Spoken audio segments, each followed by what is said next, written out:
Okay. Welcome everyone to 52 Living Ideas. Tonight is Dao De Jing. We'll be covering verses 49 and 50. As always, line up by typing exclamation point in the chat to read your favorite version, and we can get started from there.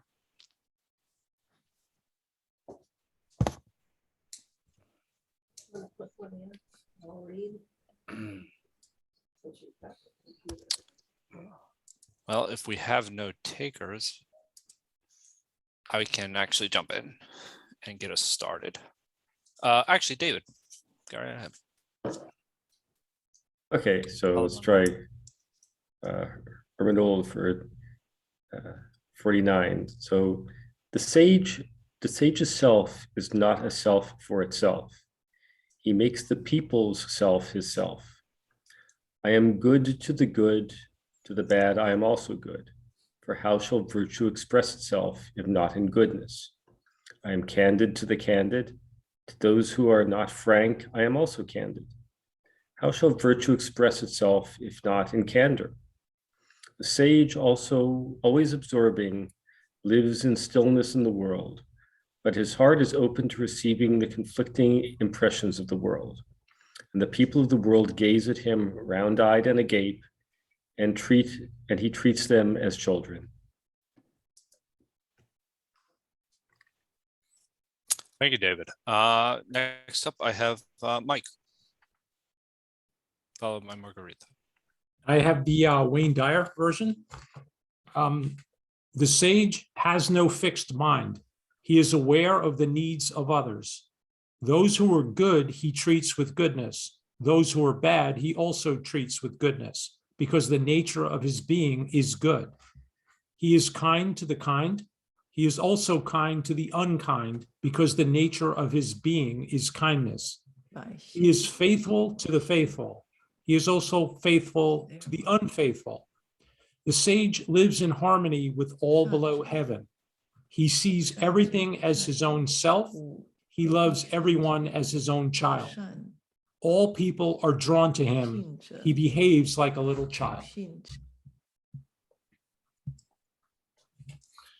Thank you, Mike. I actually skipped Brian. I didn't see his initial exclamation point.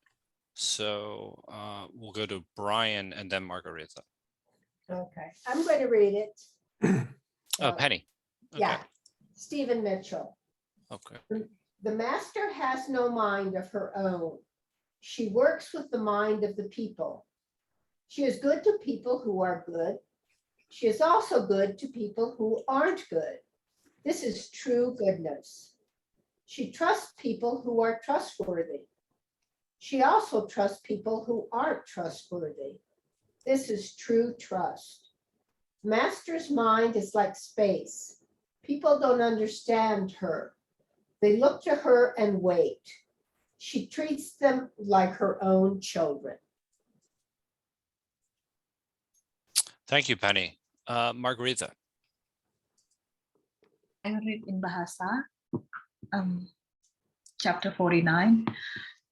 Seorang bijak tidak berhati keras, tapi pikirannya sesuai dengan pikiran rakyat. Berbuat baik pada orang baik, begitu pula pada orang tidak baik membalas dengan kebaikan. Kekuatan adalah kebaikan yang luhur. Berbuat jujur pada orang jujur, begitu juga pada orang tak jujur, aku membalas dengan kejujuran. Kekuatan adalah kejujuran yang luhur. Para bijak di dunia ini senantiasa memperkecil diri dan bergaul dengan rakyat tanpa membedakan satu sama lain. Mereka memandang rakyat sama seperti dirinya sendiri. Rakyat menaruh perhatian dan hormat terhadapnya. Bijak memperlakukan mereka seperti anak-anaknya. Yeah, that's it. It's beautiful as always. Thank you, Margarita. Folks, type exclamation point if you'd like to share your favorite version of verse 49. We'll go to David next. I don't want to step on you, Joe. Do you want to do Ursula Le Guin, or do you want me to? I can do Ursula Le Guin. That's fine. So, the wise have no mind of their own, finding it in the minds of ordinary people. They're good to go. They're good to go, good people, and they're good to bad people. Power is goodness. They trust people of good faith, and they trust people of bad faith. Power is trust. They mingle their life with the world. They mix their mind with the world, mix up their mind with the world. Ordinary people look after them. Wise souls are children. So next up, let me see. Is anybody else? David, did you have another version that you would like to read, or no? Yeah, let me say the thing in English version. The sage has no mind of his own. He is aware of the needs of others. I am good to people who are good. I am also good to people who are not good, because virtue is goodness. I have faith in people who are faithful. I also have faith in people who are not faithful, because virtue is faithful. The sage is shy and humble. To the world he seems confusing. Others look to him and listen. He behaves like a little child. Thank you, David. Would anyone else like to read their favorite version of verse 49? If not, I'm going to go. Oh, go ahead, Evanique. You know what, Joe? You can go first because I still got to get it up. So I'll just go after you. I actually just read.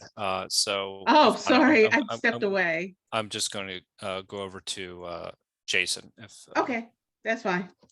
Okay. So it's my turn? Yes.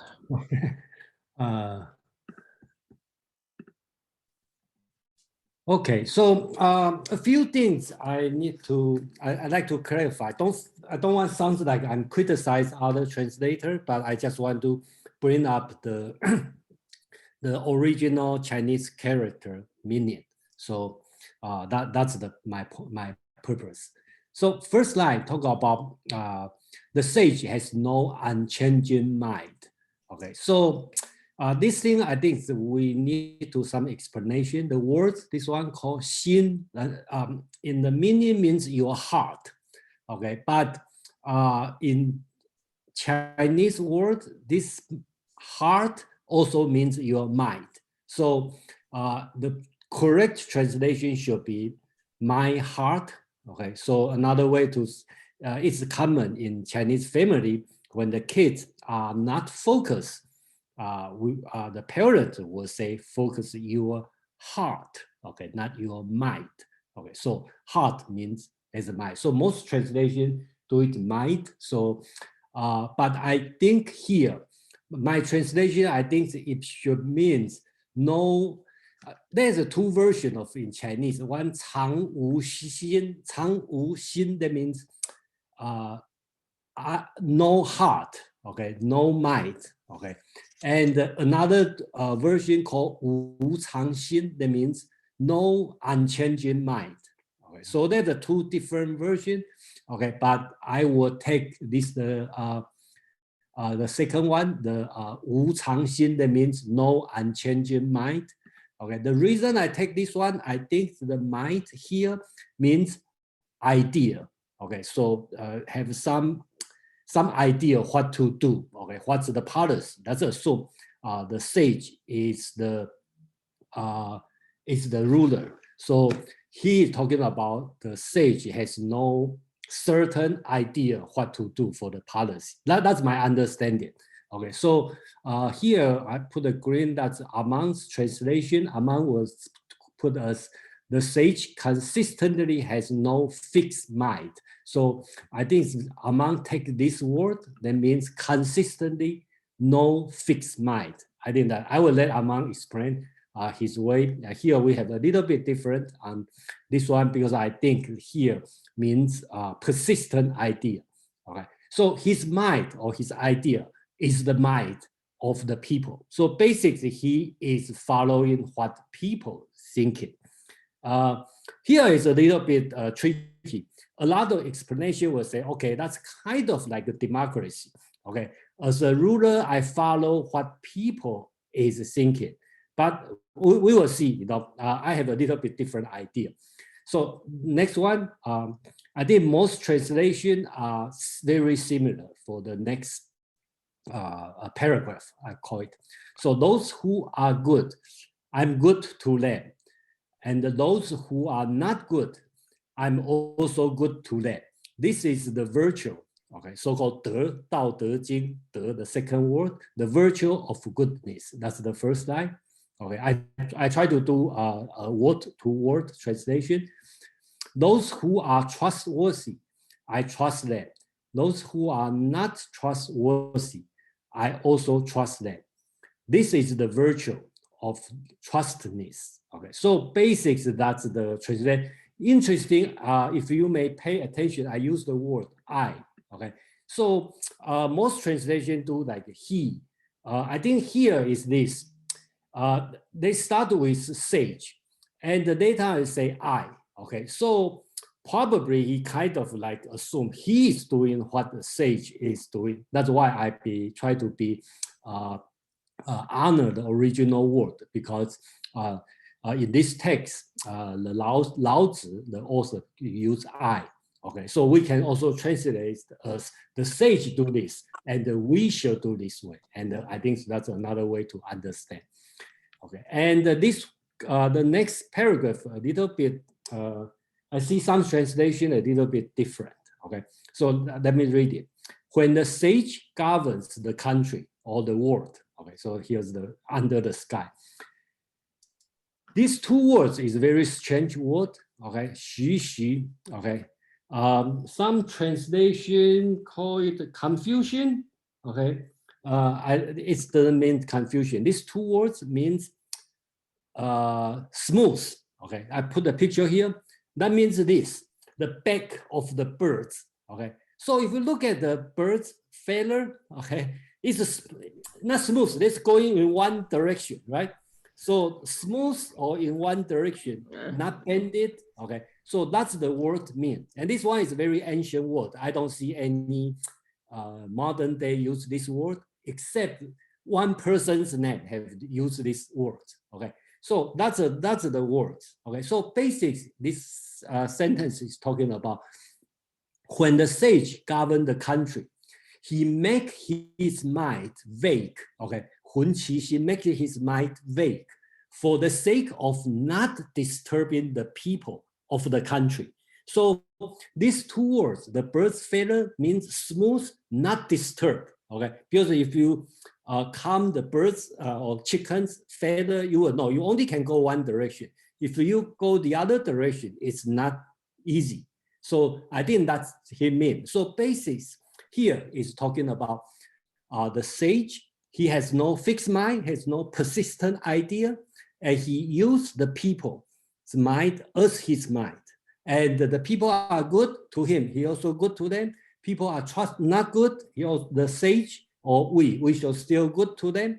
If the people are trustworthy or they are faithful or whatever you want to call this word, okay, we still trust them. If they're not trustworthy, I still trust them. Okay, that's the virtue of trustness.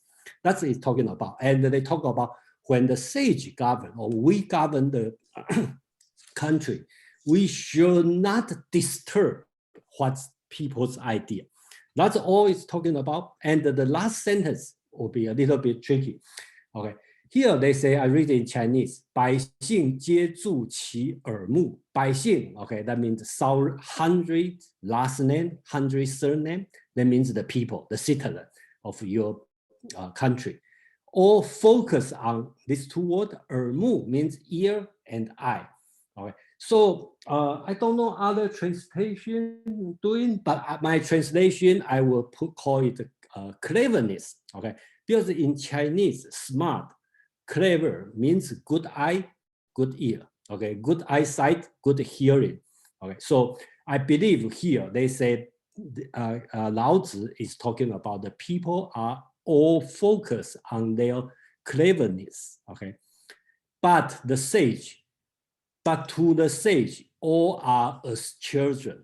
Okay, so I think some translations said the sage behave like a children. I have disagreed. I think here it's talking about the the people are focused on their smartness, their cleverness, but to the sage, okay, they are just like children. Okay, so that in this case, I disagree. Some interpreters say, okay, here Lao Tzu is talking about idea of democracy. We follow what people are doing. I disagree. I think here it's talking about the sage is much higher than the regular people. So the people think about smart, they think this behavior, this thing is smart idea. To sage, they just like a children's idea. So when the sage treats people as children, there's two ways you can talk about. One is full of love. You love your children. Another way to think about it is they are so far, they are so younger, much younger than you. Okay, so whatever they are doing, the brother are fighting yearly, that's fine, and they are saying, that's fine, that's not that important because they are kids. I will take this version, okay, as like they treat like a children because they are ignorant. Okay, they are not that, just leave them alone. Okay, because it's a children. The reason I call this one because they use the text use this word called hai.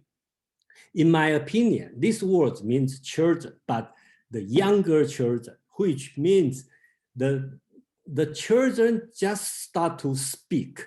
Because this word should be means, if you remember on the chapter 10, they talk about like a baby, but not high these words yet. So that means the next step of baby. So it's not children yet, just start to speak. So I think the right word should be like toddlers. Okay, so if you treat the people like a toddler, okay, so basically that means you don't love them. That means you treat them as very low than you. So you should not care much about the young kids doing, because they want to go to park. They want to stay home to read book, play game. They didn't play games. Okay, I think that's his idea. But well, that's not the only interpretation. But that's the way I understand this text. So I will stop here. And I believe Armand have a different, slightly different idea. I believe, because we exchange some of this translation. Yeah. Thank you. Sure, thank you. With that, Aman, would you like to speak first before we go to the general audience for takeaways? I'll very briefly say that I very much appreciated Jason's translation. I thought it was excellent. And if there's one thing I could say I was probably doing in our back and forth about this, it's splitting the difference of different translations. And I'll elaborate on that in a bit. I know a few people have had their hands up and exclamations ready for a while, and I'll talk more about it as we get into it. But I want to let others go ahead and say their piece.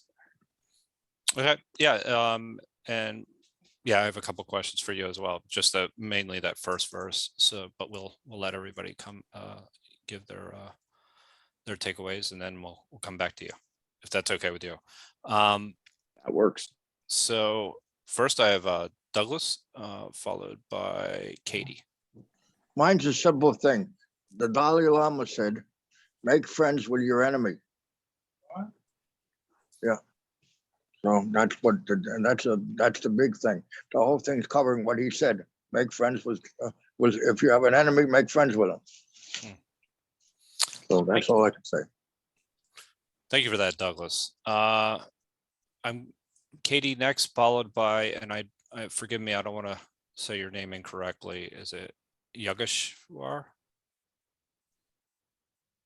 Anyway, Katie, why don't you go next, and then. So I enjoyed the different uses of words across the different versions, like one saying trust and the other saying faith. And I think that's a good subtlety there. So for me to trust someone who's trustworthy would probably go too far, but I would say that I might see the good in them. I might not otherwise them as all and not see their redeeming qualities. So she trusts people who are trustworthy. She also I would say like, has faith or sees the good in people who aren't trustworthy. I'm not sure I would put it so far as like trust people that aren't trustworthy. Thank you for that, Katie. Actually, I've tried to think about that in a lot of different ways. One way was just maybe not passing judgment, not making value judgments, but yeah, trusting somebody that is proven to be. Jason, do you want to make a comment? Go ahead, please. Yeah, this word is very difficult word. Okay, so let me show the word here. Okay, this word is constantly shown in all ancient Chinese texts. That's this word. If I make it bigger, that's this word. Okay. Oh, I cannot. Okay. This word, okay, this constantly show up in Dao De Jing, also in the Confucius, Analect, Mencius, all the ancient texts. So that's one of the important virtue people talking about. Okay, so some people know Chinese, you will know this one side is people. Okay, on this side, on your right hand side, that means people. Okay, on your left hand side, that means your word. Okay, so basics is people and the world. So that's one of the virtue. So some translation is like faith, but that's too religious. Okay, if somebody talk about trustworthy, that's a little bit like contract, this kind of concept. That's also not right. So I would say it's kind of virtue. Okay, if I know you, okay, usually this word is good for between friends. All right. So usually we will say, okay, Amang and I good friend. So we have this kind of virtue between us. Okay. That means I trust him or I have faith on him. Whatever he tell me, okay, I pick up you from airport tomorrow morning at 8 o'clock. I will never doubt it, And then that's kind of the thing we are talking about. Or he said, okay, loan me $200, I pay you back tomorrow, and I will never doubt about this. So this kind of virtue, and then of course you can take a much higher level, like in the government official or whatever. So this word will constantly show up, and that's why whenever you hear the translation, some people talk about trustworthy, some people talk about faith. That's this word. Okay, so I still haven't found out what's the best way to translate this word, but that's why it's difficult. That's actually interesting. Actually, Aman, would you like to comment? Now I know we have some people online, but based on those comments made by Jason just now. Yeah, actually, I just put something about Ching in the chat and how it's made up of those two components, the character for person and the character for word. And it's interesting that it's used colloquially now in Chinese for letter or correspondence, because it's more than one person sharing words together in a very concrete way. I want to comment on so many things, so I'll try and do them as quickly as possible and let people go. Take your time. That first line, since that's kind of occupying us a little bit, the sage has no unchanging mind. When I offered the alternative of the sage consistently has no fixed mind, it was to try and sort of split the difference between those two different versions of Wu Chang or Chang Wu. Either way, if you take those two concepts and combine them together, I still think that it gets at the notion of what Jason was talking about, this idea of not having a persistent sort of idea or agenda. The last line, I really appreciate that translation, to treat all as children, because I think it leaves it ambiguous enough that it can be seen as paternalistic, or it can be seen as another iteration of the sage's virtue is to be as a child. There's more than one way to read it. As we heard the translations, there were many people who found those different sort of interpretations came through in those different translations. And lastly, to Katie's point about trusting the untrustworthy, that's wise, most likely, to say, I don't know that I could go that far. But it made me think of one of my oldest brothers, who I often said to our other brothers that I never trust Joe to tell me the truth, but I always trust Joe to be Joe. And no offense, his name just happens to be You Joe. know, I was just about to say that. Just to make a comment, you could have used. Everyone in the family, his name really is Joe. But everyone in the family knows exactly what I mean when I say that. We know his character. We know that he is untrustworthy in so many capacities, mostly to share with us authentically or truthfully. But we all trusted him to, care for us, to take us in if we needed to, and we trusted him to be that person that we knew him to be, both the compassionate, fun, delightful person and the selfish, sort of self-absorbed individual that you wouldn't want to leave your girlfriend around for too long. So I think that trusting the untrustworthy does not necessarily mean not understanding them for what they are, but understand it's almost the scorpion and the toad. Trust the scorpion to be the scorpion. If you recognize it as such, then there's no big surprise there. Your brother's always welcome to this meetup to No, respond. he's not. So, but in any case, it's funny that you're saying this, that because one of the things that I was kind of making this distinction between trustworthy as a virtue and just reliable. And, something that you can you just know what you're going to get. And those are two very different things to me. Well, it is a virtue. It's just not necessarily a positive virtue. It's a quality something possesses. In that sense, it is a virtue that one should be able to recognize. I appreciate that. So again, I forgive me if I say your name incorrectly. Is it Yogeshwar? Would you like to go next? Hello. Am I saying your name? Please correct me if I'm saying your name. Yeah, it's fine. Yeah, you're saying it right. Thank you. Please.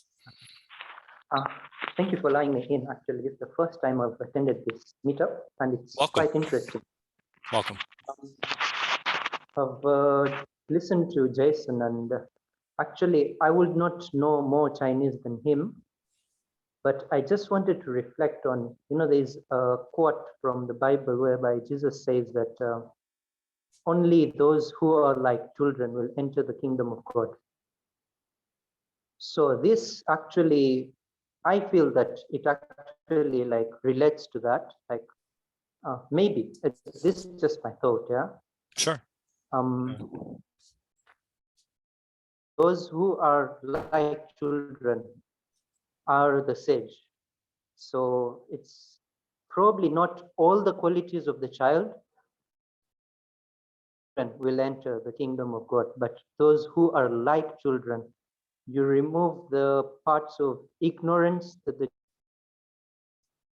be a grown-up and have the mind of a child, which is always like the innocence that the child. Oh, you're breaking up a little bit. That maybe they're talking about, and talking about the trustworthiness and kind to those who are not kind. I feel that there's a story that's normally said in our that there was a sage who went to the river for a bath, and it was just in the morning. Then there were other people who were also having a bath. And he saw a scorpion which was trying to get out of the river, but couldn't. So he took this to put him out of the river. But as soon as he tried to touch the scorpion, it bit him. And then again, he tried to reach to the scorpion and it again bit him. So the people around were asking him, why are you doing something like this? The scorpion is actually beating you. So just leave it to go. And then the sage said something really good, that if the scorpion could not leave his, what do you call it? Like his temper, or, how could I leave my kindness? Because I'm a sage. Why should I leave my kindness if he can't leave his temper? That's all I wanted to say. Thank you. No, I mean, thank you for your takeaway. I mean, it was interesting. You were cutting in and out, so the story got a little bit, you were breaking up a bit, so I didn't get the full story. But however, it's interesting your observation about the child, you know, because one of the last line of the Ursula Le Guin translation is "wise souls are children." And that you were even making biblical references as, you know, the way Jesus actually viewed children. There is a lack of judgment that exists with children. You know, they're kind of free from the constraints that society has already puts on them. You know, a lot of people will say, be childlike, let your mind go, you know, don't necessarily create the boundaries around your mind that actually prevent you from thinking freely. So being childlike is actually, and especially in the Catholic Church, is often looked at as a very important thing, in that you're looking at some things simply, but you're also looking at them without judgment. So that's a profound concept. Evanique, would you actually, I don't know if you want to read your version and make a comment, or? I don't have to read my version. I was making a comment. That's why I raised my hand. Okay. I don't have to read my version if you, that's fine. Sure. It's up to you. Yeah. So the first thing when I read this is that trust. And I was thinking, and I think I came up with what was similar to Aman, actually. And I don't know if Maya Angelou actually said this quote, but it's attributed to her. She says, when people show you who they are, believe them. And I think that's what that line means when they're talking about, even if a person is untrustworthy, I trust them anyway. I think it means trust them on who they are and who they show themselves to be. And so I think, like, I love my family, but I know what I can count on them for and what I can't count on them for. And I can count on my family to be late to everything. And I know it sounds like a silly example, but I can trust that nothing will ever start on time, ever, in my family. Both sides. You know, I used to get upset about it. I used to be like, oh my gosh, like I hate being late, but I used to get upset about it. And then I was just like, one day it's like, why are you getting upset about it? It's not going to change who they are. So I think sometimes it's like, when people are untrustworthy, it depends on what are you trusting them for. If they've proven that they're going to be untrustworthy in a certain situation, like all of us have our qualities where, like, if you want to trust that I'm going to be a concrete thinker and know math and be able to plan things out, good luck with that, you know. But if you want to trust that I'm going to go to work every day and do my job to the best of my ability, that's something you can trust me on. I'm going to be there and I'm going to do my best work. That's just me. I'm a hard worker. But don't trust me to be a concrete thinker. Not going to happen. Don't, so it's just different things. Like, and another way to look at it is you trust people's qualities and what they're good for. You know, my cousins, some of my cousins are the greatest cooks in the world, but don't trust them, but don't trust them around certain things because it'll be taken, but we still love them. I'm like, come on, like you still love them. They're still your family, but you know when to trust them and when to not. And that's part of trusting the person that's untrustworthy. You just know what they're going to do and you act accordingly, like you, the person, act according to that situation. So I think that was what that means. And the childlike qualities, like, you know, I know people say children don't have judgment. I don't know what children you're around or what age, but I know the children that I'm around in my family, they are judging you all the time. They will ask you, they will look at you. If they don't like something you're wearing, they're going to tell you. They're judging you right at that moment. They learn judgment at an early age. I think when the sage says it's like being childlike, or this quality of being childlike, I think it's more so not that they're not judgmental, it's that they don't hold their tongue. They will ask you whatever until some adult says, oh, that's rude. And they mean it. They mean well, some of them. You know, sometimes you can tell when they're being mean, but you can tell when they're just being curious because they don't know a lot. But they're willing to ask, and they don't know that asking a certain question is rude until you tell them, right? But they don't mean any harm for the most part. But they'll ask, and they'll ask in a way that's pure to them. So I think that's really what that means. But like when people say children are judgmental, I'm like, I don't know, but every single child in my family is judgmental. But not judgmental, I guess, in an adult way. It's just that they're just honest about what they think and how they're judging you. So that's what I wanted to add. Thank you very much for those comments, Evanik. I mean, you know, just to build on a couple of those things, I absolutely think you're correct with children. So I am going to retract my previous statement in saying that they're not judgmental, but they're honest is a very important distinction to make, which is a virtue to have. And the other point that you made that was really interesting as well is that the idea that you saw the best in your cousins. And one of my favorite, well, one of my favorite books, but one of my favorite book within the book of Marcus Aurelius's Meditations is book 1.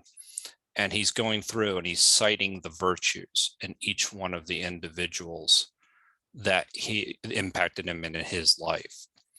And what he is, he's highlighting the best in them. And actually being able to see that is a virtue, because it really does help you with bringing out the best of everyone else, which actually brings out the best in yourself. So I think that that's a really profound point. Okay, so next I don't know if it was Kevin or Madeline that was next. But how about we go with Kevin and then Madeline? Do you mind going after Kevin? Is that okay? Sure, that's fine. Sure. Okay, thank you, Madeline. For me, it's a 2 point. The first about I would say it's our environment shapes our personality much more than what we're thinking. So that's earliest couple sentence about that. It's one thing is like somebody good, not good to you, you still good to them. Somebody not trust you or doing bad something, you still trust them. So that's hard to understand normally. Normally, like we apple to apple, we exchange. Like we, I would say that's first for yourself. It's about yourself. It's about yourself. You honest, you truthful for yourself.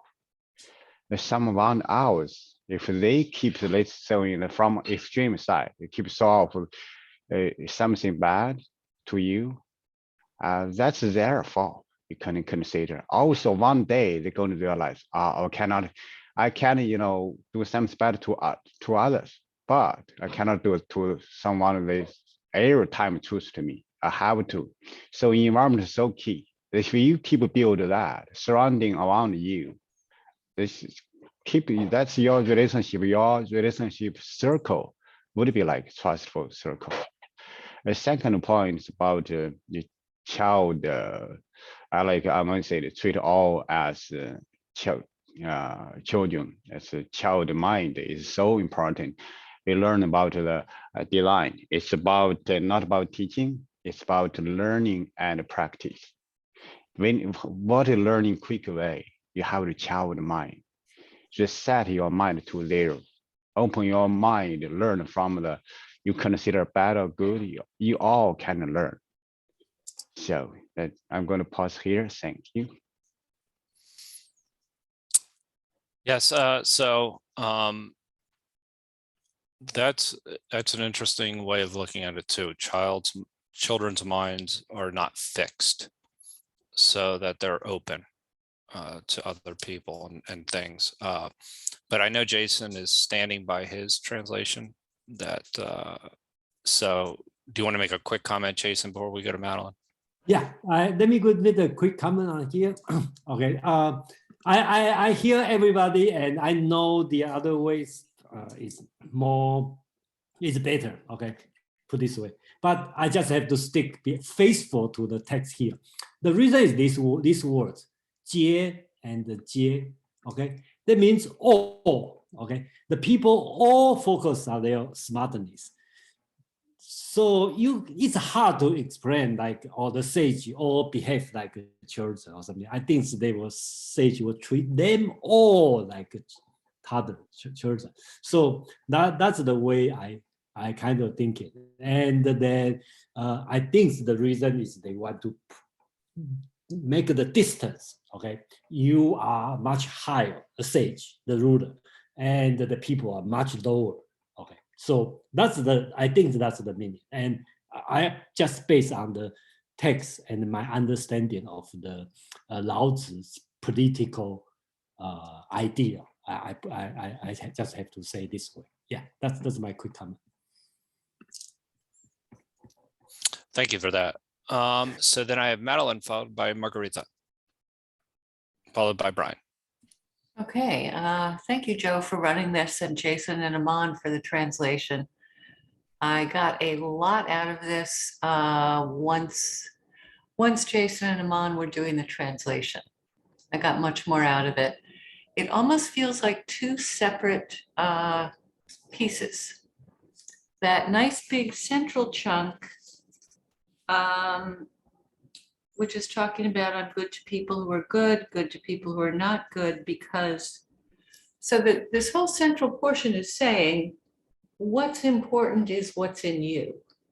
The most important qualities are not what are in other people, but in how you respond to them with the qualities within yourself.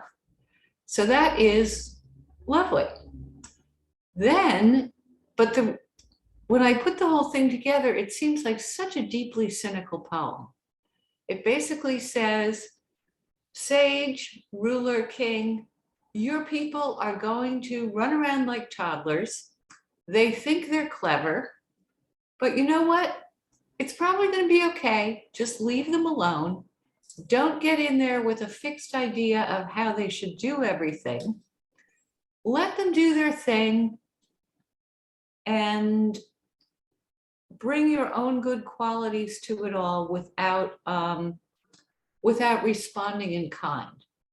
So it's more like watching kids on a playground without getting in there and saying, you get over here, you do this, you do that. Don't bring your own stuff in there. Just let them do their thing. It's almost as if it's kind of removed. I don't know. It's really kind of a sort of a dark and cynical poem in a way. That's interesting because it is a little bit more dark than the previous verses that we've covered, no matter how you interpret it. Some people can actually put a little bit of a spin on it, but there are parts of it that do seem to be a little bit more negative. Brian. Or no, Margarita, I'm sorry, then Brian. Thank you. Thank you, Jason and Amon, for the translation. I think I see there's this connection about the unlearning process from this verse, because I think being a child, a toddler, what Jason says, like 1 to 3 years old. So they're focused on developing a social relationship with other people. They're curious about other people. They can fight with one person, but the next minute, after they cry, they will play again. So as if like there's no such negative experience, you just unlearn that. And I realized across my life, I learned so much about distrust, hurts, when people make you sad, when people make you feel this sorrow, and you start to distrust other people. So as if this is this virtue that we need to relearn, is to unlearn our distrust, our picky. I mean, we're being picky. We're only good to people who we know will be good to us. So that's why we need to have this non-fixed mind, because that will unfold itself. Yeah, so it's quite interesting about how we need to unlearn our past experiences, just making ourselves like an empty pot. I don't know, somehow that comes to my mind. And the other thing, what I think I heard from all of us today, this text, it has projective ability. So what we reflect is what we've learned so far. It could be dark, it could be like taking you back to your childhood or something else. So yeah, we see ourselves in this text, probably reflection of our experiences. Thank you. Yeah, I mean, I agree with that. That's one of the beauties of going through the Dao De Jing. It is that, you know, we're interpreting it through our eyes. And I really appreciated your point about having an open heart and not necessarily pulling the past into the present and having to unlearn what we maybe have been traumatized by in the past in order to not inappropriately judge people. That was beautifully said. Brian. So I don't really have anything to add, but I would like to maybe apply some new words to what some people are saying, especially in line with what Madeline said, and maybe with what Jason has said. In my dealings with children, I know they're untrustworthy, they're unpredictable. And it was a point well made earlier. I mean, nobody's totally untrustworthy, and nobody's totally untrustworthy. It depends. But to me, a key thing when you're dealing with children, and I think this is the insight that's being offered in this verse, the insight to the sage that we might be able to apply in our lives, is that some of the untrustworthiness is harmless. It's irrelevant and trivial. And I think that's what this, to try to make sense of this verse and what's being discussed, I think this verse is suggesting to the sage that much of this unpredictable behavior, the untrustworthiness, is irrelevant, it's trivial, it's harmless. All of this untrustworthiness, for example, is not challenging the sage or challenging the ruler. Just as when a child is untrustworthy, they're actually probably still relying on you to be there and pick up the pieces. So they don't want to change they're not trying to change the framework of the life. They still want to continue as children with you as the parent.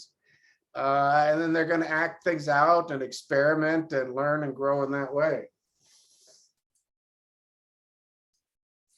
Great comments as always, Brian. I really like the idea of how you approach the sage. That was interesting in the sense that these things, the trustworthiness of others, really doesn't matter, doesn't impact you per se. Forgive me if I've mischaracterized anything you said. No, that's right. That's right. Okay. Aman, we'll go to Aman, then Kevin. First, I wanted to say I really appreciate Margarita's take on this about the idea of unlearning your hurt, unlearning your mistrust as very in keeping with the lessons of the Dao De Jing, to not to accrete new learning, but to let go of old learning, being the path to sagehood. And that combined with some of the themes that are coming up in the conversation of judgment and non-judgment, right?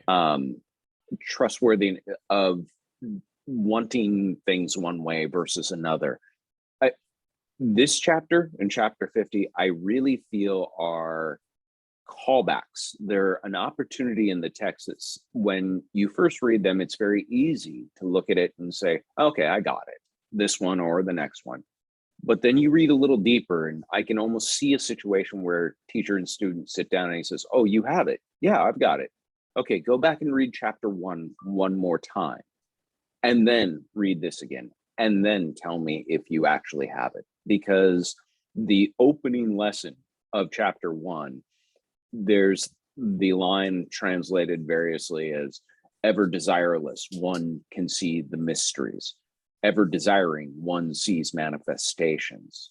So how do you approach trustworthiness and non-trustworthiness without a desire? You have a desire that someone be consistent, reliable, predictable. And one of the overriding lessons of the Tao is that kind of desiring of consistency, of predictability, is the very thing that's going to get you in trouble every time. And that's started here and then really driven home with the next chapter, chapter 50, where the dichotomy at work there is more difficult than sagehood governing trust and mistrust. It's life and death itself. That was profound. I mean, it really was. And linking how these things that we are, these value judgments and how they relate to our desires, I think is absolutely critical. And it kind of, if you're thinking about the Tao, it's kind of, you're getting away from the Tao essentially by letting your desires dictate what outcomes you wish to see. So you're not necessarily going in a state of flow. That was interesting. That was very interesting. Great comments. Thank you. Kevin. Oh, sorry. Go ahead, please. One last thing. As far as children and judgment goes, I quote Dennis Leary, no child hate is racist. No child is born hating anyone. What children hate are broccoli. Right. I guess I'm still a child at heart because I actually hate it too. So, I mean, in that case, thank you, Aman, as always. Kevin. Yeah, thank you, guys. I'm going to continue Margarita's story on the learning process. It's I would say emphasize, let's see, unlearning those unhappiness from your self experience or from others treating you. Then learn, remember others or yourself, what's good about it. Then you keep it, fresh every time, like a new beginner. It's another thing about this passage. You can think about not others treating yourself. You treat yourself. For use time scale, you past yourself, present, and future. In the past, you may treat yourself sometimes good, sometimes bad, sometimes confusing. You also trust something you think, oh, I should be doing better. Forget it. Start now. Be happy with yourself. So that's very important to be good to yourself. Also, the last point about here is heart, eye, and ear. Heart connect to the mind. So it's the heart. Sometimes you need to remember the healthy thing, forget the bad thing. In the practice hard, especially adult, we only, if you, Joe, you are my friend. Yeah, for now, if something one time Because you see or you something, I hate you right away. Doesn't matter, you do 90% is good, but 1% is not happy with me, I'm just done. That's not the way. It should be 100% always, not just you, others. If you harm me, I still treat you as good. It's not just treat you good. It's first, it's friendly with your own thinking. Thank you for that, Kevin. Just know that I'll love you in spite of your faults. Jason. Yeah, yeah, I think Mandarin make a very good metaphor, in my opinion, to reflect what I'm my translation. Because if you look at the Lao Tzu wants people, the ruler, treat your people just like kids in the playground.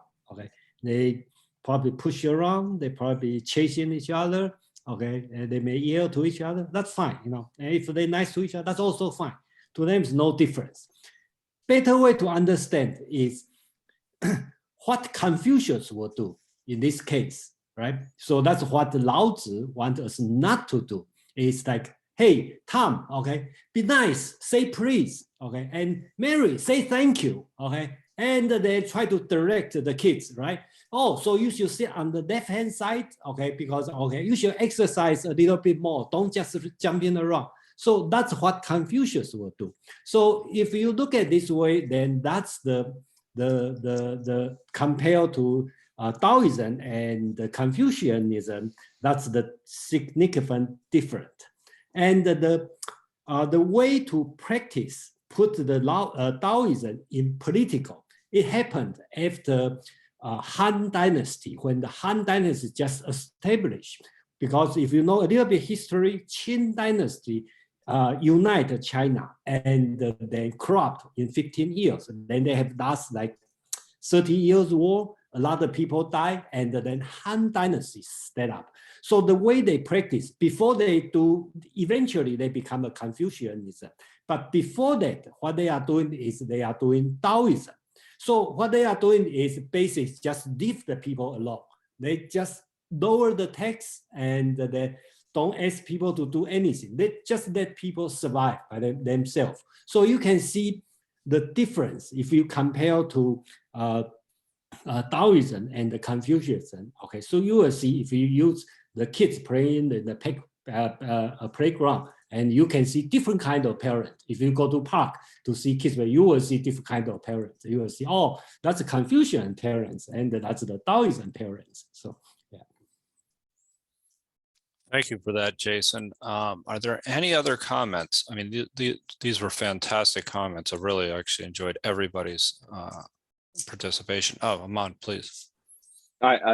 Since Jason, since you brought up Liu Bang, the Gaozi Han Emperor, I wanted to emphasize what Jason just said. They were coming out of the Qin dynasty's legalist conquest, and so legalism gets sort of a villainous name amongst the Chinese. And the first Han Emperor tried to rule by Taoism. I believe he put out a decree. Here are the 10 rules for an empire, and very shortly found out 10 rules is not enough to actually run an empire. But they still kept a good Taoist veneer, at least, I wanted to say, over the ruling of the empire. And many emperors afterwards always tried to at least pay nod to the fact that no, we're leaving you alone, but you're going to have to come do coolie labor for a season, but it's for everyone's good. It'll just be brief, and then you can get back to your own way of life. Oh, and if you don't, we'll throw you in the stockades and the thumb screws. We still have that legalist stuff. We're just calling it something else. So these philosophies meshed in China and ebbed and flowed in terms of their actual influence and their PR influence. Thank you for that, and thank you for that clarification and the perspective on legalism. Is there anyone else that would like to comment before we get to number 50? If not, then Okay, just go ahead and type exclamation point in the chat if you would like to read your favorite version of verse 50. Really great comments, everybody, on the last one. I think Aman had his hand up. Oh, no, I just hadn't put it down. Oh, Evanique. And so mine's is from the Goddess Nature Sees God, a Christian translation. So number 50, from birth to death, 3 people out of 10 are celebrators of life. These people, 3 people out of 10 are advocates of death. The rest simply move numbly from cradle to grave. Why is this? Because they are overly protective of this life. It is said that one who knows how to protect his life can walk freely without fear of the wild buffalo or tiger. He may meet any army bravely with neither sword or shield, for the buffalo will find no place to sink his horns. The tiger finds no place to dig his claws. Weapons find no soft spot to pierce. Why? Because there is no place for death in him. Thank you so much, Evanique, and thank you for going first. Dave, followed by David. Yeah, it's good to be back visiting everyone. Welcome back. It's nice to have you back. Yeah, I had a band concert last Friday, so I'm on Christmas vacation till January when we restart the rehearsals again. But anyway. Well, no excuses to miss then. You have no excuses to miss, so. Okay, well. Anyway, I'll read my Hendricks translation. We come out into life and then go back into death. The companions of life are 13. The companions of death are 13. And yet people, because they regard life as life or in all of their actions, move toward the 13 that belong to the realm of death. Now, why is this so? It's because they regard life as life. You no doubt heard that those who are good at holding on to life, when walking through the hills, they don't avoid rhinos and tigers. When they go into battle, they don't put on armor or shields. The rhino has no place to probe with its horn. The tiger finds no place to put its claws. And weapons find no place to hold their blades. Now, why is this so? Because there is no place for death in them. Well, I just want to say a few things about 13. I have excellent notes in this book. If you want me to comment later. Can you comment after everybody's read? Be glad to. All right, thank you. Thank you. So next I have David, followed by Mike, then Penny. Okay, let me do the thing in English. Okay. So it's interesting to see what Jason says about these numbers. Between birth and death, 3 in 10 are followers of life. 3 in 10 are followers of death. And men just passing from birth to death also number 3 in 10. Why is this so? Because they live their lives on the gross level. He who knows how to live can walk abroad without fear of rhinoceroses or tigers. He will not be wounded in battle, for in him rhinoceroses can find no place to thrust their horn, tigers no place to use their claws, and weapons no place to pierce. Why is this so? Because he has no place for death to enter. Thank you for reading that one. Yeah, that was one of the ones that really caught my eye this time around as well. So I have Mike, followed by Penny, followed by Margarita. This is Wayne Dyer.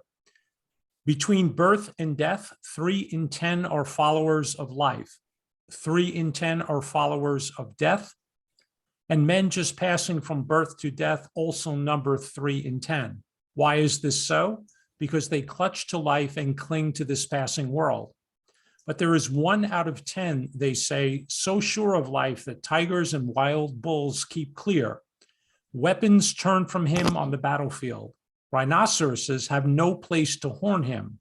Tigers find no place for claws, and soldiers have no place to thrust their blades. Why is this so? Because he dwells in that place where death cannot enter. Realize your essence, and you will witness the end without ending. Thank you for that, Mike. I very much appreciate that. Penny.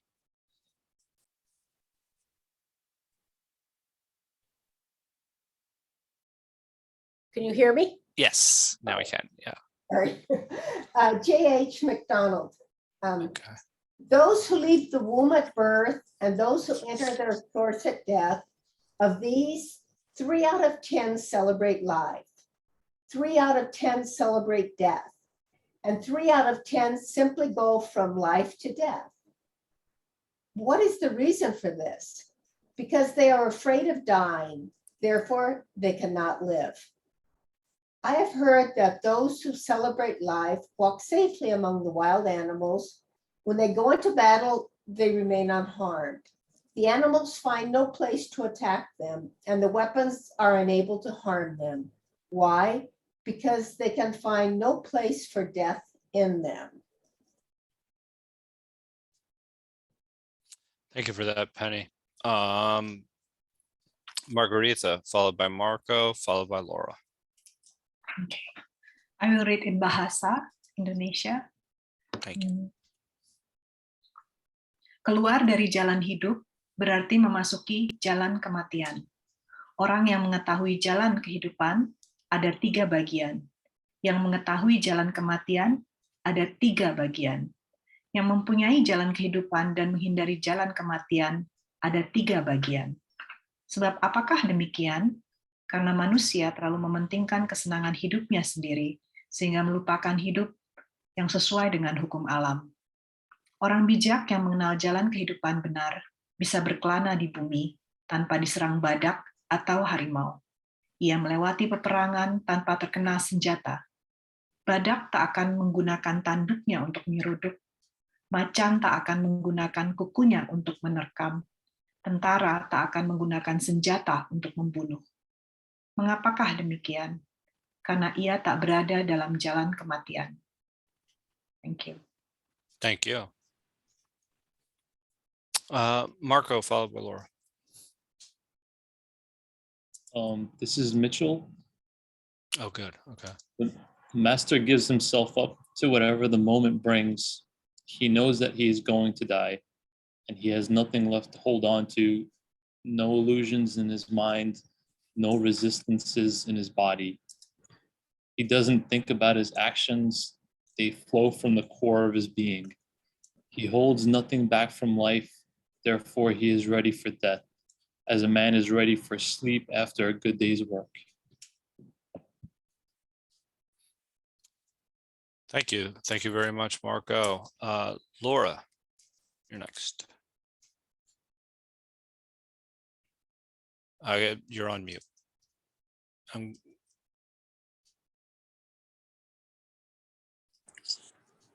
Somebody already read the version I was going to read. Okay. Mike already read mine, and I'm searching for another one, but I don't have it yet. That's quite all right. If you would like to read after Jason's done, then we can come back to you. I'm really actually eager to get to the interpretations on this. So why don't we get started with Jason?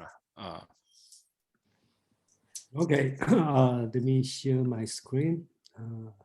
There's a few things, a little bit strange. Okay, so, okay, let me start from the first line. Okay, the first line in Chinese is called 出生入死. Okay, that if word by word, that means out, birth, enter, death. Okay, so this word is very common, this idiom, okay, 出生入死 in today's Chinese language, that means, and it is come from here.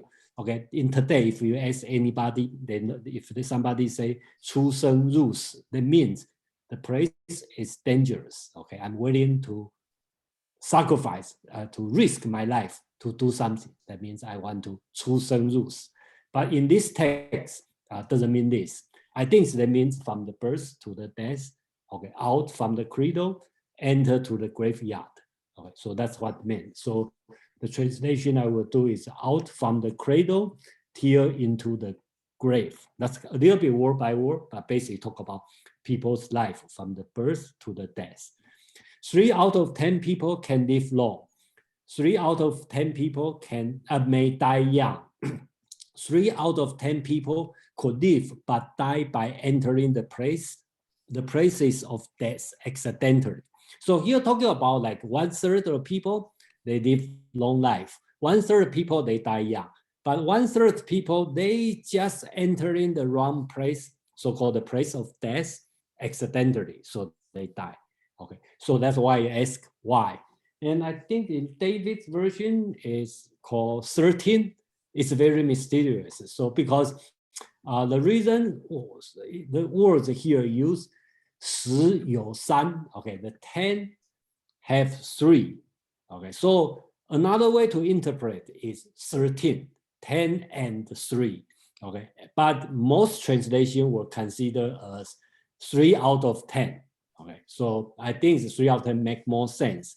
But I will let David explain, but that's a little mystical and related to Chinese medicine. Okay, the acupuncture. Okay, some people may know better. Among probably know a lot about 13. They have the 9 aperture and the 4 gate. Okay, so it's 13. But I don't see. I don't think here means anything related to Chinese medicine here. But I could be wrong. But that's my understanding here. Talk about what 3 out of 10. Okay, so same style. Laozi is going to ask, why so? You know, why the situation like this? Not only 1/3 the people can live long. So because people focus too much on living life of excess. Okay, so some translation called the regard life as life. I think that's all right. I think here the lesson here is more on the negative than the positive, yin and the yang, more on the yin than yang. So you want to live long, most of people thinking about gaining something, you can live long, eat healthy, nutrition, comfortable life, okay, to live long. But the negative way or passive way to think about is to avoid the death place. Okay, that's he tried to teach, more on the inside than yang. Okay, if you want to put yin yang on this one. So I think that's the first part of this text. And then I'm going to introduce this strange word. Okay, I think most translation call buffalo. Okay, this one called 四虎 and the tiger. That's the animal. Yeah. I can show the picture. This one is the 四. Okay, that's so-called 四. Some translation call rhino. Okay, actually it's not a real buffalo. Basically, it's a kind of Amman would suggest called celestial oxen. Okay, that's kind of buffalo, but with one horn. Okay, it has some lucky sign and then also dangerous. Okay, so this one is used for the drinking. Okay, this one is antique. Okay, in the museum. I think it's over 3,000 years old.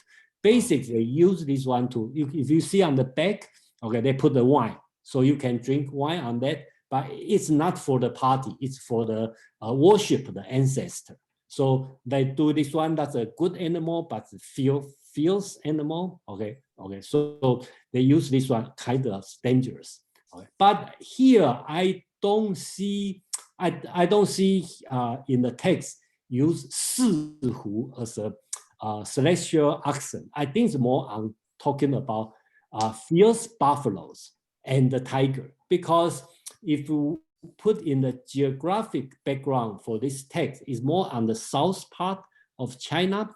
They have tiger, okay, and they have a buffalo, and the buffalo is dangerous, okay. Because I grew up in Taiwan, I know in the countryside, from time, well, not often, but sometimes we heard people got killed by buffalo because they try to, stir them, and the buffalo, the water buffalo, sometimes it's dangerous. So I believe here he talking about, I heard those who are good at nurturing their life walk around the land without running into fierce buffaloes or tigers. I think they travel, they walk around, but they don't get hurt by the buffalo or tiger, okay, the two dangerous animals. When on the battlefield, no weapon can hurt them, so they are safe. Okay. The reason is the buffalo find no place for their horns to pierce. The tiger find no place to insert their claws. Weapons find no place to gain their edges. It's a little bit strange. Why? They are simply not in the place of death. Okay. And a lot of translation call that no place for death. I would say word by word, no place for death in him or in them make more sense, be more faithful to the original text. That means there's no place for death. Okay, but logically, I have some puzzle on that, because what do you mean? Okay, so the text talk about that the certain kind of people, okay, they are good in nourishing their life, and they don't run into buffalo, they don't run into tiger. When they in the battlefield, they don't get hurt. Why? Because they have no place there's no place for death in him. So that means they have no weakness in their body. So sounds like a little mystical, like this kind of people have no weakness. You poke my heart, I'm not going to get hurt. There's a little mystical here. So I would let probably Armand have a better understanding. But to me, I take more on the secular explanation on this text. So to me, I see the last night a little bit puzzle to me is talk about, okay, I'm not these kind of people will be safe. Okay, but it's not that because there's no place for death. I don't know why, but that's the text talking about. Yeah, that's my translation. Thank you so much. Actually, that was the same. I share your confusion with the idea of the mysticism aspect of this. But Aman, would you like to go ahead? And then, I mean, there's also, I do want to share this with everybody. Do you want to talk about this? Oh, the image I sent. Yes. Yeah, it's really interesting. Yeah, the Su, auspicious animal that. I don't know where that feedback was coming from. Yeah, the Su. This is the image of the Su, and you can think of it like a dragon or a fu dog, or it is one of the mystical beasts of Chinese mythology. But that very last line that it says is the mount of an important Taoism celestial. Boy, that reads terribly. This is, in some legends, the mythical creature that Lao Tzu left China on and rode into the heavens. And so the Taoist celestial they're speaking of is sort of the mystical Lao Tzu. This is his mystical mount. And it's a very interesting choice because that word, Tzu, is a homonym to the word Zi, which is the Chinese word for death. And so it creates a symmetry, I guess, between the passages in talking about death and talking about this creature. There are so many angles to go with this passage. I think Jason's translation is good. I absolutely agree with a lot of his interpretation of the text. One of the ways I've heard that opening line that he translates as from the cradle to the grave is also through water to, or through fire to water, if I'm remembering how I've heard it correctly. Forgive me, like I said, I've been up since 3 a.m., so I'm No getting a need to little rummy. apologize. No problem. But the challenge, go through fire and water. That's another way of interpreting it, excuse me. But one of the challenges I wanted to present with this is that idea of desirelessness that is an overriding theme and comes back again and again through the Dao De Jing. And it talks of 3 out of 10 people can live long. We immediately, and we're given this misdirection to assume that means a good thing because longevity is constantly touted as a Taoist virtue. And then it says 3 out of 10 people may die young. We perceive that as bad. Those are reflexive reactions. And 3 out of 10 people can live but die by entering death suddenly or accidentally. So what we've got here is 99.999% of the population summed up in 1/3, 1/3, 1/3. You're left with this rare 0.00 whatever percent, the other that gets you to that actual 100, who are the people who are good at nurturing their lives, who can traverse a land full of chaos and confusion and danger without fear, without concern, without worry. How do they do this? That's something that's in this text, in this chapter. And it says because they have no place of death within them. The first part of this, is it good to live a long life? Well, it could be. But if you live a long life by avoiding all things in life of any challenge, any danger, any adventure, living an eternity in a hermetically sealed bubble is not a fulfilling life. It will give you a long life, but there are people who are overcautious about their lives.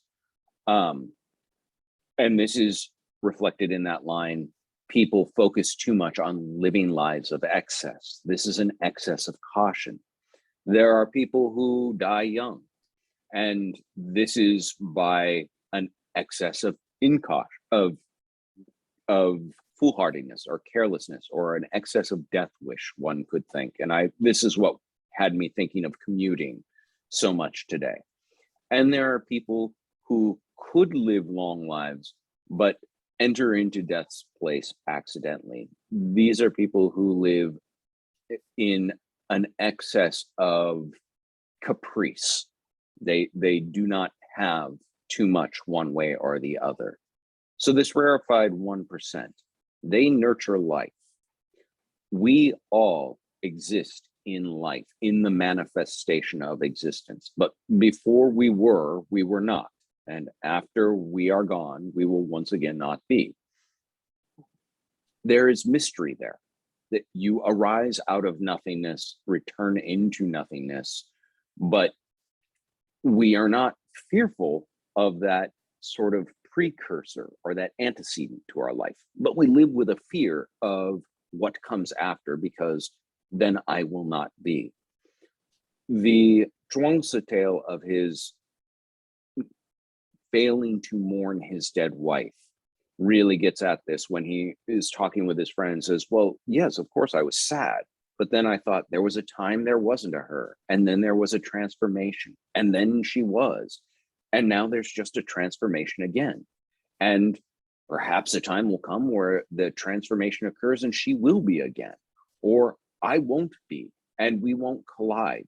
And so there's this embrace of the turbulent, of the unpredictable, of the chaos of existence in the use of walking the battlefield without being harmed by weapons, walking through the forest and the woods without being attacked by zi and tiger. You're given image of chaos, of uncertainty, of a situation that can and should give rise to your concern for your life. You want to cling to it. You have an excessive concern for it. But those rare 1% who do not have that excessive concern in that time, who are given their preferences, yeah, I'd like to live a little longer, but I'm not so wedded to it that I cannot accept the possibility that it will end today. I think that is some of what comes out in this chapter. And it once again is that callback. Look back to chapter 1. Understand desirelessness. Understand the mystery from which manifestations arise. All of it is there. Here is one more iteration of it. Can you really get to that rarefied 0.001% who are good at nurturing life because you live currently in a manifestation of life? But really being good at that does not mean avoiding, excuse me.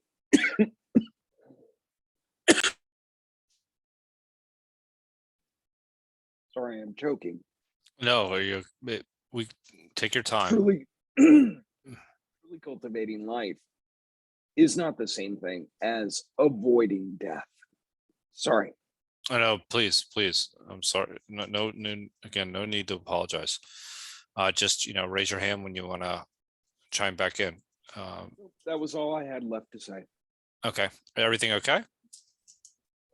Yes, then Okay. I can't drink water. Okay. Well, it's interesting. I can't wait to hear everybody's takeaways on this particular one. I mean, that was really, really deep, Aman. And there are a number of ways we can go with this. But I'm looking forward to hearing what everybody else has to say instead of saying what I want to talk about. So go ahead and type exclamation point, Dave. Yeah, thanks, Joe. I did want to comment, and my translation, the note is similar to what Jason came up with, but let me add first that I don't know if we maybe want to talk about numerology. I remember a verse earlier that talked about 5. There were 5 colors and 5 herbs and 5 sounds and 5 this and 5 that. So apparently numbers were very meaningful to people. And so they talk about the 13. In my translation did mention 13, where I also will talk about the 3 out of 10. But as far as the 13, they said they're variously identified as the 4 limbs and 9 cavities of the body, or the 4 passages, eyes, ears, nose, and throat, and the 9 cavities, or the 7 emotions, delight, anger, grief, fear, love, hate, and desire, and the 6 desires of the eye, ear, nose, throat, tongue, body, and mind. But then, but they did talk about this 3 out of 10, and the way they stated it, that 3 would live a long life no matter what they do. 3 would have a short life no matter what they do, but 3, whether their life expectancy just depended on how they lived their life. I just thought it was a little different restatement, but it was a very interesting thing to study there. Thank you. Very interesting, Dave. Jason, do you have a comment on that? Yeah, let me comment a little bit on the Yeah, numbers. please. Yeah, on the numbers, compared to Indian, Chinese probably not that crazy about the number. If you read the Indian text, everything with a different number. So about 5, I don't see 5 is a fixed number in the a few, I think it's in chapter 8 or something.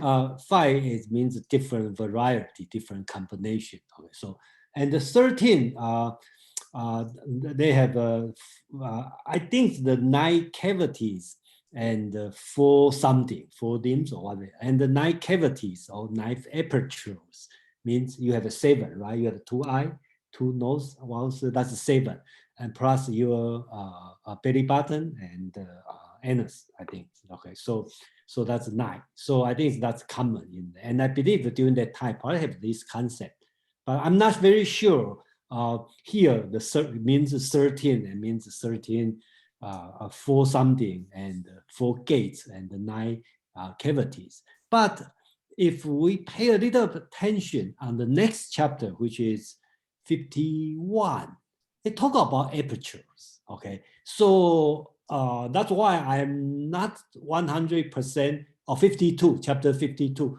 talk about closing and open apertures. Okay, so it probably related. I don't know. That's why I'm even not I don't think that means 13, but I'm not 100% sure because on the chapter 52 talking about open and close apertures. So it's a little bit, related, just like for your reference. Yeah. Thank you. I have Mike the Madeline, but at some point, if you're feeling up to it, Aman, if you could comment maybe on the my voice is back. I managed to start breathing again. Oh, okay, great. I mean, I just when maybe after Mike and Madeline, maybe think you could comment on the mysticism aspect of it as well. Sure. Yeah, because like that's something that I'm interested in, and I'm sure everybody else is as well. Jason, I mentioned it already. So go ahead, Mike.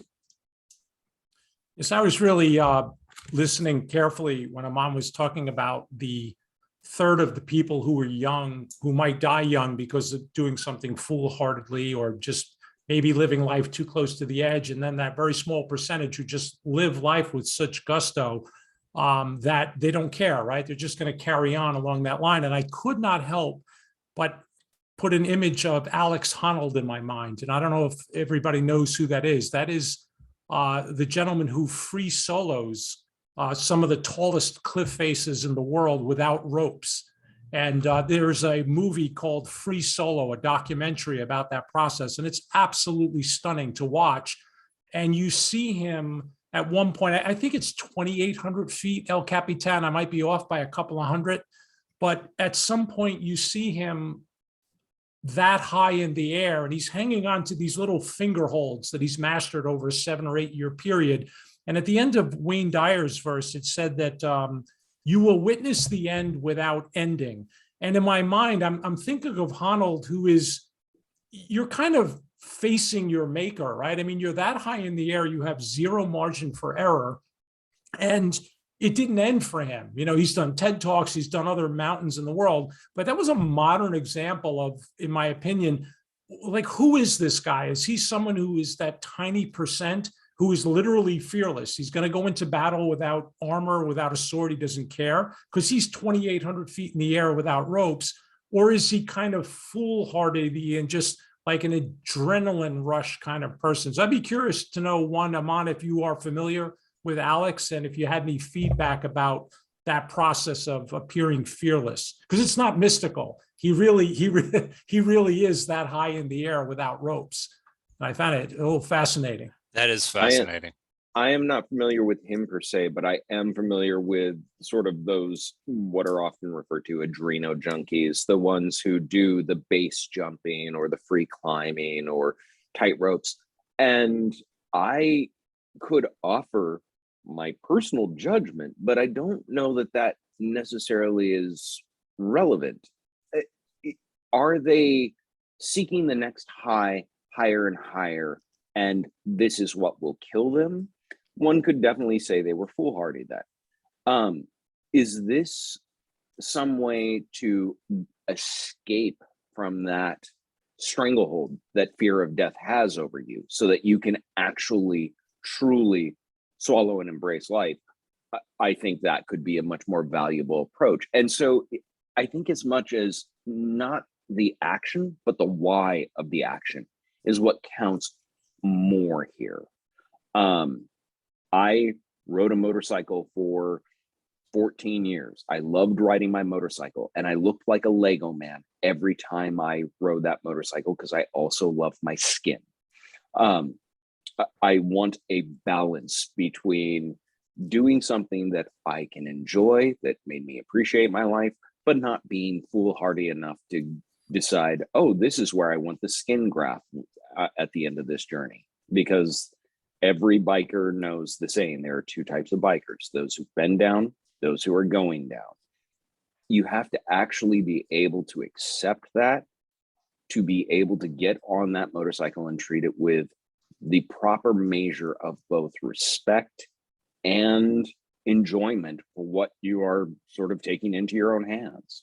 So yeah, is it foolhardy? Is it, you know, appreciating life? 14 years, I'm still here, maybe not as foolhardy as it could have been, but I've seen enough road, you know, skids to know some who apparently took it just that one measure too far. You know, that's a great question, Mike, and a great answer, Ahmad, because I really, when I read this, you know, I felt it was more about holding on, as like going and kicking and screaming and letting your fear dictate your life. And then but there is this balance where, and not to judge somebody that's going to free solo at 2,800 feet. I mean, that's pretty remarkable. And obviously they let go of their fear. But I think it's like more of this, and Aman had pointed this out, living our life avoiding things. And I think that's a really important point, because, you know, we avoid even our responsibilities, and avoidance in anything is being essentially allowing your fear to dictate how you behave.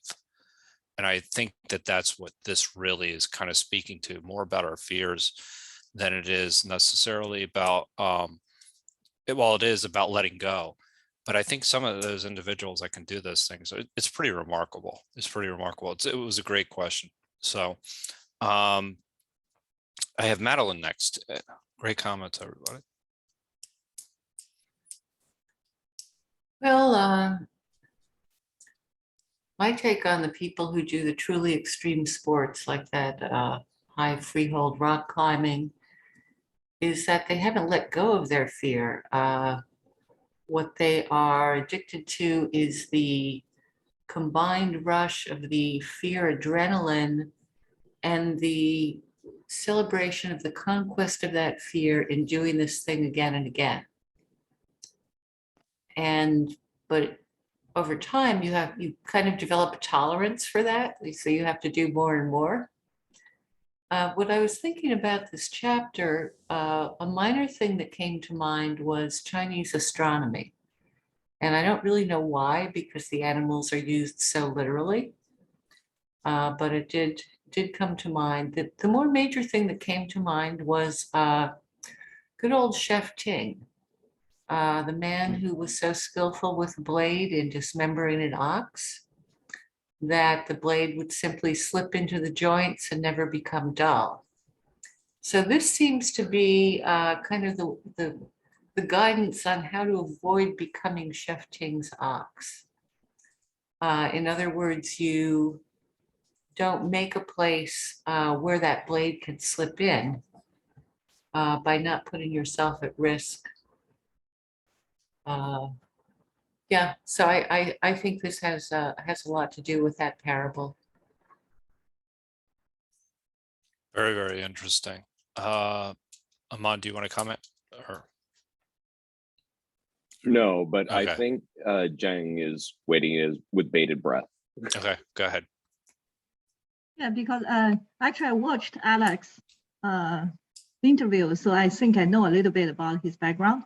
So his mom actually is a very good climber. So he was very young, like 3-4 years old. He started rock climbing, and his mom was 60 years old, was breaking the record climbing the Yosemite. So his mom later regret, they actually had X-ray of his brain. He only get excited when he climbed. So just like people when they have this high threshold of excitement. So his mom actually very regret later that he actually make him like that, because he's used to this kind of excitement. The normal will not stimulate any excitement in his brain. But on the other side, he is well prepared, just like Mom mentioned about motorcycle, and I saw he was doing the speed climbing with somebody else, and he's actually slower. He said because when he's doing his climbing without rope, he has to be very particular. It's more like a long distance run versus short dash. So every move have to be very careful instead of the like speed climbing, because they have safety. They just jumping around.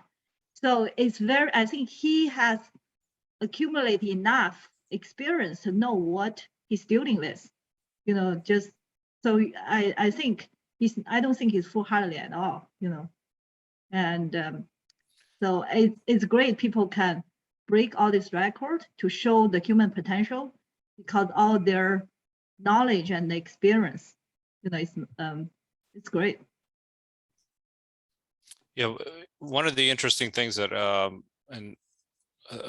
that I really love about these meetups in general is that I'm going to change my opinion twice. Once with Evanique and her interpretation of children, and then the second one is with Madeline just had said that, and it kind of combining it with what Aman had talked about a little bit earlier, is that when you're kind of letting your desires dictate what you want to do, and that's a really important point, because your desire to live or your desire for this adrenaline rush, you know, equally you're letting your emotions dictate, or your wants dictate your actions. So, and Jang, you want to comment maybe because you're shaking your head, but I don't think it's just adrenaline rush. I think it's a courage, you know, because he loves nature. He likes to live in nature. It's very interesting. There's talking about, he actually had a girlfriend later, you know, and he said how he was dancing with the death, and the death is his lover. So, but he actually dating, and then the girlfriend was there, and he actually got distracted, and he almost injured himself. So then he told his girlfriend to leave. So it's like he had this kind of love affair with death somehow. I don't think it's I think it's this, it's not just get excitement. I think it's kind of the challenge. When you're facing a challenge yourself, like we talk about the order and chaos, you know, that the boundary is where you grow. His boundary maybe is way beyond our boundary, but that's his boundary, you know. So it's not just indulgent in the adrenaline rush. And now he's sharing his experience with other people as well. I saw a lot of interviews with him. It's quite valuable. it's interesting takes. I mean, Yogeshwar, I know you've been waiting patiently, so I'm going to come to you next, but we can talk. There's a lot more to unpack, even though we're coming up on the end here, especially since I want to be mindful of people's time. Okay, hi. Just a short thing. I've and also Raman Maharishi, if anyone knows about him. Just about this, because the first thing that clicked to me was, according to the Buddhism texts and even Raman Maharishi, even some Indian texts, it's like you should just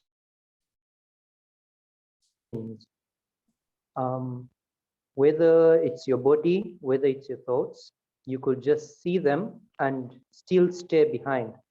So where they're talking about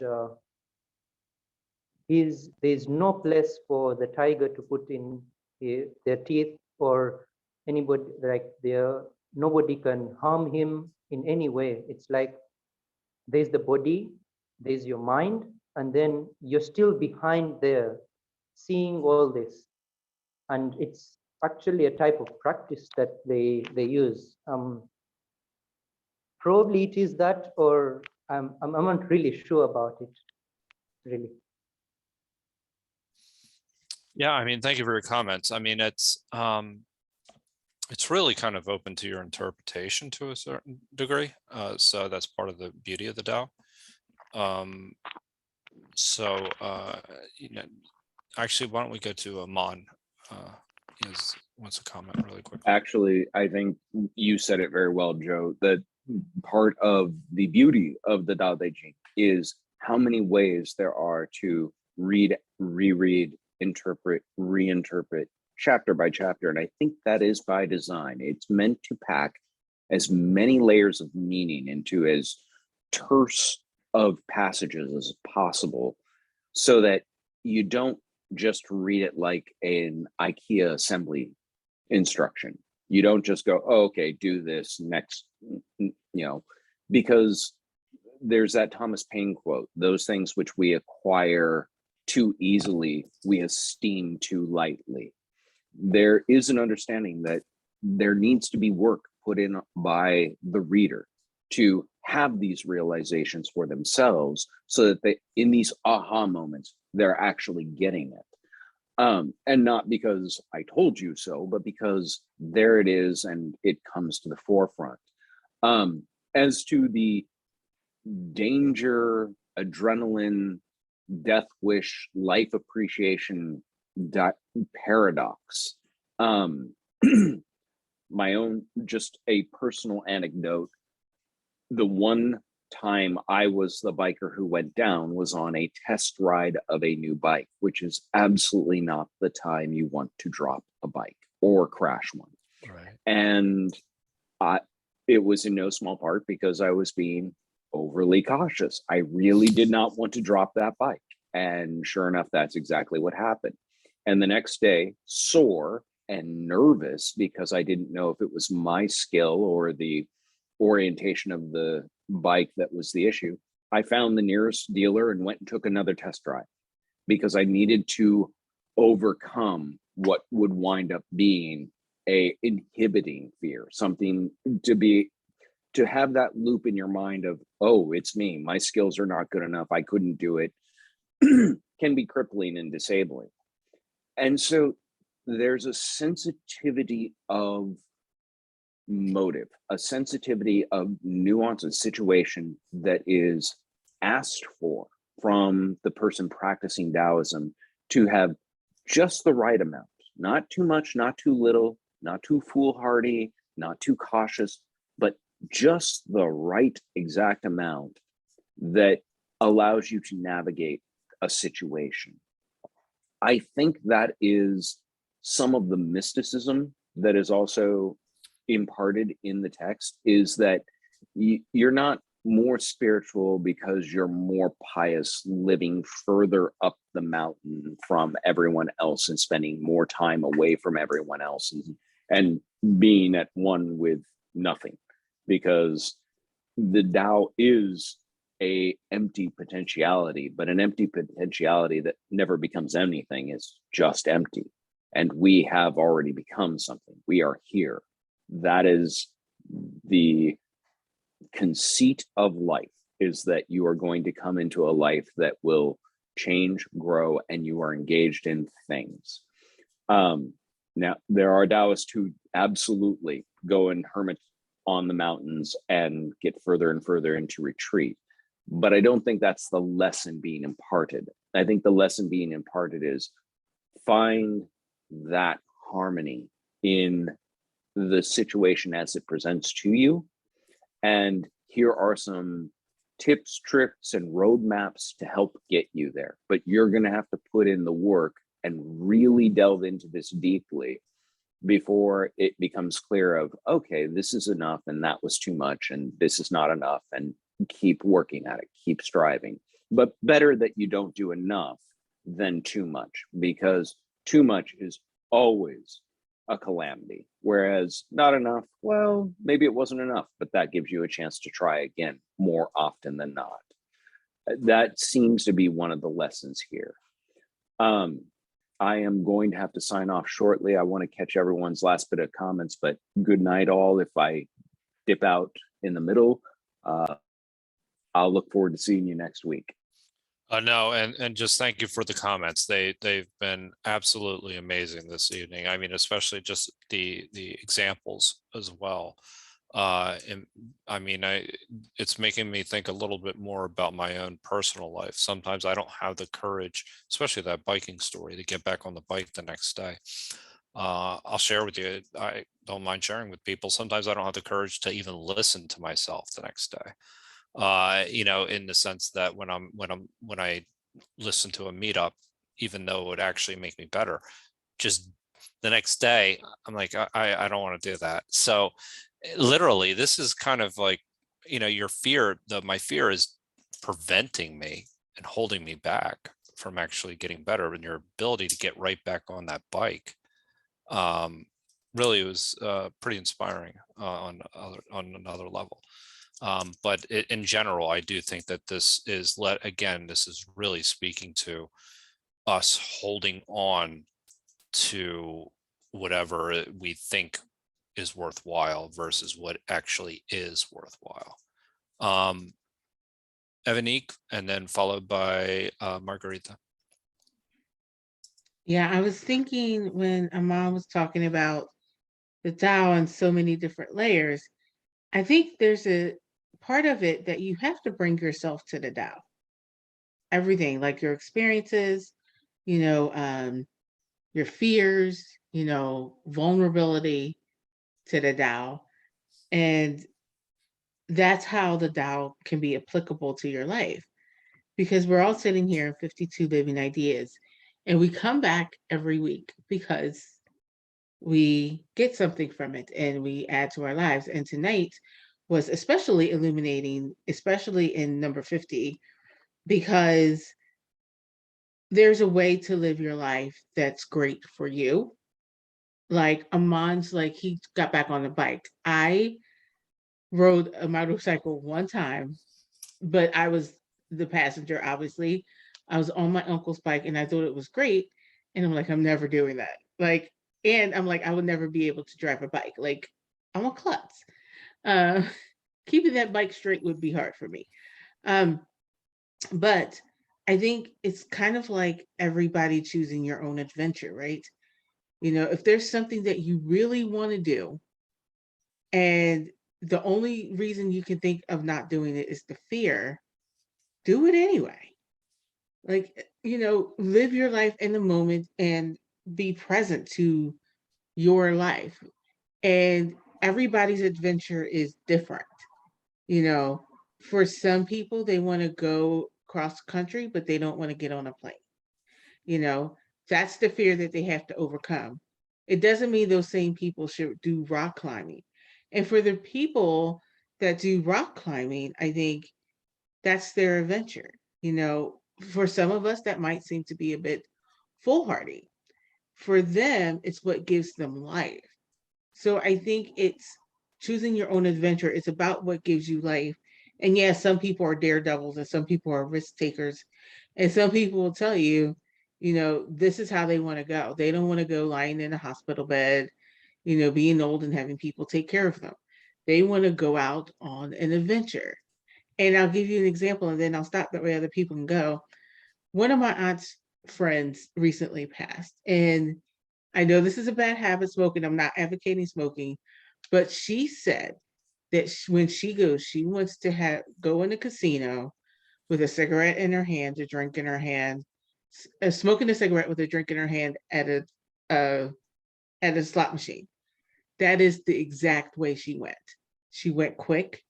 She had a massive stroke, but that's the way she wanted to go. And I know for some people that would be shocking, but it is about choosing the life you want to live. And if you are letting fear dictate that, no matter how it comes out, that's the thing. Like, don't let fear dictate your life. Choose your adventure. Wow. Thank you, Evanique. It's very interesting. It's once you conquer your fear of death, a lot of these other things actually start to dissipate. A lot of your other fears start to dissipate. There was a great commencement speech given by Steve Jobs at Stanford. And essentially where he says, knowing that you're going to die someday is one of the most powerful things that you could ever have. It's one of the great inventions of life, because you realize that you're already naked so that you can live in the moment. I'm paraphrasing, but essentially that is what he said. It's very true. And this is what he was facing, death. So if you overcome that fear and you're not afraid, then you can live the way you wish to live. And it allows you to live without certain regrets. Because if you're living with regret, also could be end up with resentment. Margaretha. Yes, thank you, Evanik. I agree with that everyone's have their own journey. And I think it's important for us to understand what is our journey. This is also personal share. I remember my big brother, late big brother, so he died pretty young, about 35 years old. So during his funeral, so people talk, I can hear. Some say, oh, he's cool. He had done many things, like I could never do that. You know, he did risky behavior. But some also say, oh my God, he's been making problem during his life. Some people can say many things, but I know my brother, he lived his life according to his truth. I mean, sometimes it's not, people see that's not good, but that's him. It's good that he know who he was at that time. So, but my question to this chapter, perhaps Jason can help. There is this symbol, I think the buffalo, the tiger, and also the soldier. They represent something. I don't know, in Indonesia, buffalo is often seen as hard works. You know, sometimes people in life, they think they need to do hard works to get more money, material things. And tiger is a symbol of power. Some people maybe struggle for power. And I don't know, soldier about virtue, right or wrong, because I don't know. Does that say anything in this chapter, that if you kind of stuck with that ideas about being right or wrong, you need to work hard to get good life, or you need to gain power, that will kind of inhibit you to get your real life, what nature will give you as your true life. Thank you. Jason, do you want to comment? Yeah, I think, if you know me well, for a while, I try to stick with the original text. So the 3 words, 是, that's the buffalo. Actually, it's a myth. Okay, the myth animal. Okay, in the mythology, and the tiger, which is the real tiger. Okay, and the weapon in the battlefield. I think that's my opinion. I think that just represent the dangerous place. Okay, when you in the field, you may run into buffalo or run into tiger. No more other, in my opinion, no more other meaning, because it continue to talk about the battlefield. Because during that time, that's warring state or spring and autumn. That's the time a lot of war going on. It's common people being drafted to the battlefield. That's a common situation. So I think Lao Tzu here is talking about the dangerous situation, okay, and how to avoid the danger. So that's the teaching here. And then, of course, as a reader, you can learn any lesson you want to learn. Yeah. So that's another thing. Yeah. Thank you. So, I mean, fantastic comments. Just one last comment that I'll make on something that Margaretha said is that, and it kind of ties together with some of the other things that we've covered this evening, is this desire and our desire for what we want other people to do. I think that this, just like we want somebody to stop smoking, we want somebody to live a certain way, and that's our own personal desire, and kind of imposing that on someone else is actually kind of not necessarily living, in my opinion, with the principles of the Tao, because you're actually trying to exact what you want out of someone. And this is kind of like saying what Aman had talked about with number 49, where he mentioned when we're saying something that is like good or bad, we're kind of making a value judgment based on what we have an expectation of from another person. And then we start to say this expectation is this is how you should live. And because I want you to live. But it's up to the individual to actually make their decisions on how they need to live. It's our desires that we want them to conform to our way of thinking. And it kind of relates back to another one when Margarita had actually talked a little bit about when teaching a student and trying getting a student to conform to the way we wanted to, the way they would learn, or what we want them to learn, as opposed to just learning. And I believe, I want to say it's number 45 or something like that, verse 45.